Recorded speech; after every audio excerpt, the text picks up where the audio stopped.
This happened when I was 18. I'm 22 now, and I live in San Antonio, Texas. It was my senior year of high school, around the time COVID first began to blow up. Everything started shutting down, including my school. Even though we were supposed to be staying home and in quarantine, my friends and I actually started going out more than ever. There wasn't much to do since non-essential businesses were closed. But one thing about me, I love urban exploring, especially haunted places. Even now, I'm not one to scare easily. I've had a few run-ins with homeless people and even encountered cult-like groups, but none of it compared to the eerie and downright creepy experience I had one night. Around that time, I started talking to a girl named Clarissa, someone I'd known from high school. We were still in the early stages of dating, but somehow I convinced her to go explore a wooded park with me. It was 3 a.m., and we decided to head to Schnabel Park, which is normally beautiful and safe during the day. But at night, it's a different story.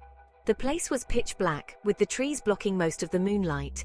I prefer not to use a flashlight so my eyes can adjust to the dark, and also because I don't want to attract attention from far away. So Clarissa and I wandered down the main trail, planning to take a shortcut back to my truck once we'd gone far enough. We were about 15 minutes in when something bizarre happened. Out of nowhere, we heard the sound of a flute. It was soft at first, but distinctly musical, like someone was playing a piece. Clarissa and I looked at each other, frozen in place. The flute's melody was strange, almost hypnotic. But after a few moments, Clarissa started to panic, on the verge of tears, and began praying out loud. Her fear was contagious, and I realized we needed to leave. We turned to go back, but the flute music followed us, growing louder and closer. It felt like it was surrounding us, echoing through the woods. I tried to stay calm for Clarissa's sake and whispered that I wouldn't let anything happen to her.